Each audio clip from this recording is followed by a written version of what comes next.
Hello everyone, welcome to IS Toppers. This is the editorial analysis initiative and 11 January 2021 का editorial है Digitization can help streamline government audits. Context है Need for digitization in governance with a special focus to government audits. So in the last decade हमने देखा India and in the world एक digital revolution हुआ है. Digitization या digital technology की वजह से we have seen effective delivery of government schemes. Government development scheme की डिलीवरी में इम्प्रूवमेंट हुआ है एंड गवर्नमेंट की बहुत सी स्कीम्स या फिर प्रोसेसेस स्ट्रीमलाइन हुई हैं, यानी एक राइट डायरेक्शन में मूव कर रही हैं. तो गवर्नमेंट ने इस एफर्ट को फर्दर बूस्ट करना चाहिए एंड ग्रेटर यूज़ करना चाहिए टेक्नोलॉजी का इन गवर्नेंस. तो यहाँ पे हम बात कर रहे हैं ऑडिटिंग ऑफ गवर्नमेंट प्रोसेसेस, जो खुद एक एस्पेक्ट है गवर्नेंस का जिसे हम फर्दर ऑप्टिमाइज कर सकते हैं थ्रू डिजिटाइजेशन. तो आइए जानते हैं इसको डिटेल में.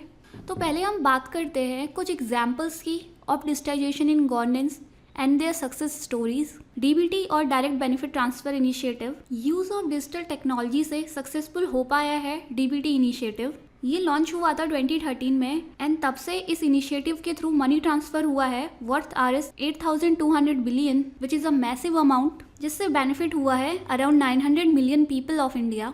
And during the time of covid also हमने देखा इस इनिशिएटिव की वजह से transfer of welfare funds possible हो पाया है for 160 million beneficiaries. Next government initiative है government e market place platform या फिर GEM. ये एक ऑनलाइन प्लेटफॉर्म या मार्केट प्लेस है which has been launched by ministry of commerce and industry. ये एक मार्केट प्रोवाइड करता है गवर्नमेंट ऑफिसर्स को, गवर्नमेंट डिपार्टमेंट्स को and other public sector undertakings को to procure common goods and services. ये कैशलेस और सिस्टम ड्राइवन मेथड है जिसमें मिनिमम ह्यूमन इंटरफेरेंस है. तो इसका बेनिफिट ये है अर्लियर गवर्नमेंट ऑफिसेस को जब ह्यूज प्रोक्योरमेंट्स करने थे या फिर जब मैसिव अमाउंट में गुड्स या सर्विसेज परचेज करने थे, उस टाइम पे टेंडर्स फ्लोट किया जाता था which was a time consuming and non transparent method. But by the introduction of government e market place ये कैशलेस और सिस्टम ड्राइवन मेथड है जो लेस टाइम कंज्यूमिंग है, ट्रांसपेरेंट है एंड जिसने एडमिनिस्ट्रेटिव और ट्रांजेक्शन कॉस्ट को काफी कम किया है. ये इंश्योर करता है delivery of quality goods and improved public procurements and इसने कुछ प्रॉब्लम सॉल्व की हैं जैसे corruption, delay in payments and bureaucratic bottlenecks which has resulted in saving Rs 700 billion of tax payers money. यानी इससे हम ये समझते हैं अगर गवर्नेंस में डिजिटाइजेशन होता है तो उसके बहुत पॉजिटिव इम्पैक्ट्स देखने को मिलता है कंट्री में. तो ऑडिटिंग प्रोसेस में भी हमको डिजिटाइजेशन की ज़रूरत है. लेट अस सी क्यों हमें ज़रूरत है फॉर डिजिटाइजेशन ऑफ ऑडिटिंग. तो सबसे पहले ये जानते हैं ऑडिटिंग क्या होता है. Auditing is an independent examination of financial information of any country. यानी गवर्नमेंट और गवर्नमेंट इंस्टीट्यूशंस के फाइनेंशियल डेटा का एग्जामिनेशन ये चेक करने के लिए कि वो कितना एक्यूरेट है एंड उसमें क्या इरेगुलरिटीज़ हैं, इसीलिए ऑडिट किया जाता है. CAG कंट्रोलर और auditor general of India is a constitution body of India जो ऑडिट करती है revenue and expenditure of union government of India and state governments and union territories. तो पहला फैक्टर ये है जो भी गवर्नमेंट ट्रांजेक्शन्स होते हैं across the country they have different meanings in different states. For example जैसे मनरेगा या Mahatma Gandhi national rural employment guarantee act. तो डिफरेंट स्टेट्स में नरेगा फंड्स की डिफरेंट कैटेगरीज हैं एंड स्लाइटली डिफरेंट प्रोसीजर है जो एक हर्डल पोज करता है इन टर्म्स ऑफ ऑडिटिंग. फिलहाल जो ऑडिटिंग वर्क हो रहा है this is highly dependent on paper work, जिससे हाई चांसेस हो जाते हैं of getting these papers misplaced oblique lost. इससे हाई चांसेस हैं करप्शन के भी, जब कभी जानबूझ के फाइल्स को मिसप्लेस कर दिया जाता है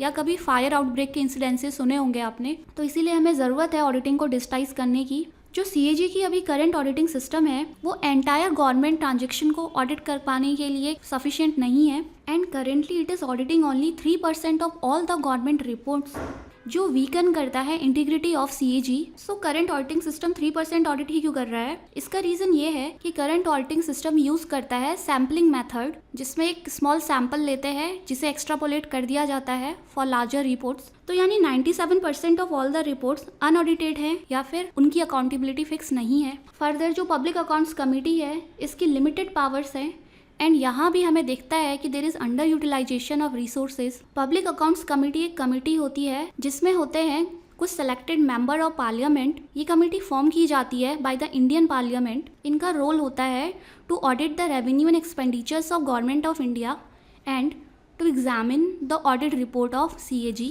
सो इन सब फैक्टर्स की वजह से करप्शन का स्कोप बढ़ जाता है एंड जो गुड्स एंड सर्विसेज का प्रोक्योरमेंट हो रहा है उनमें डिले भी होता है और उनकी क्वालिटी की भी गारंटी नहीं होती। It is estimated that over ₹1 trillion stuck है उन अकाउंट्स में जिन्हें ट्रेस करवाना बहुत मुश्किल है। एंड लास्टली, गवर्नमेंट बजट का ऑडिटिंग करवाना एक बहुत चैलेंजिंग टास्क है जो प्रॉपर तरीके से अगर नहीं होगा तो it can impact the policy outcomes of government of India. So इन सब रीजंस की वजह से there is the need for digitalisation of auditing. अब बात करते हैं बेनिफिट्स क्या होंगे डिजिटाइजेशन के। तो देयर आर ग्लोबल एग्जांपल्स जहाँ पे countries around the world use कर रहे हैं डिजिटल ऑडिटिंग मेथड्स को। For example, the European courts of auditors ने एक प्लेटफॉर्म डिज़ाइन किया है for virtual exchange of documents जो स्टोर होते हैं एक सेंट्रलाइज प्लेटफॉर्म में, जिससे ऑडिटिंग करना आसान और फास्ट हो जाता है। अनदर एग्जाम्पल है the national audit office of United Kingdom ने इन्वेस्टमेंट किए थे in auditing technology of approx 6 lakh pounds, जिससे ऑडिटिंग एफिशिएंसी इंक्रीज हुई and it is estimated to save 145 million pounds of that country. यानी एक small expenditure in auditing technology can save a huge amount. तो हमें ज़रूरत है एक government e market place like platform की, जिससे जो ऑडिटिंग एजेंसीज़ हैं या ओवरसाइड एजेंसीज़ हैं उनको डेटा इजीली मिल जाए और जिससे एक कॉमन सिस्टम क्रिएट हो पाए डेटा ऑडिटिंग का, और जो वेरिएशंस देखी जाती हैं अमंग मैनी स्टेट्स वो रिमूव हो पाए। डिजिटलाइज ट्रांजेक्शन्स होते हैं, they are easy to track and ये सेव कर सकते हैं गवर्नमेंट फंड्स। अगर एक सेंट्रलाइज प्लेटफॉर्म में डेटा अवेलेबल होगा तो ऑडिटिंग एजेंसीज इंडिपेंडेंट होंगी गवर्नमेंट इंटरफेरेंस से, इससे इनको इजीली डेटा मिलेगा एंड जिससे लार्ज स्केल पे ऑडिटिंग पॉसिबल हो पाएगी। फर्दर एक और एडवांटेज है कि रिमोट ऑडिटिंग पॉसिबल हो सकती है, दैट इज़ ट्रैवल करने की ज़रूरत नहीं होगी अक्रॉस स्टेट्स, और फर्दर ये टाइम सेविंग होगा, इसीलिए ऑडिटिंग के अदर एस्पेक्ट्स भी डील कर पाएंगे एंड ये एक बेटर इंसाइट देगा for evaluation and inform decision making में हेल्प करेगा। अब बात करते हैं what are the challenges of digitization. Digitization करना ही एक सिंगल स्टॉप सोल्यूशन नहीं है। एट द फर्स्ट प्लेस हमें रिफॉर्म्स की ज़रूरत है in government institutions and other related structures. Second challenge है क्योंकि ये डिजिटल सिस्टम्स नए हैं और इनके साथ फैमिलियर होने में कुछ टाइम लगेगा, and because of lack of familiarities with the system जो एक्सपेक्टेड बेनिफिट्स हैं वो उतने नहीं मिल पाएंगे।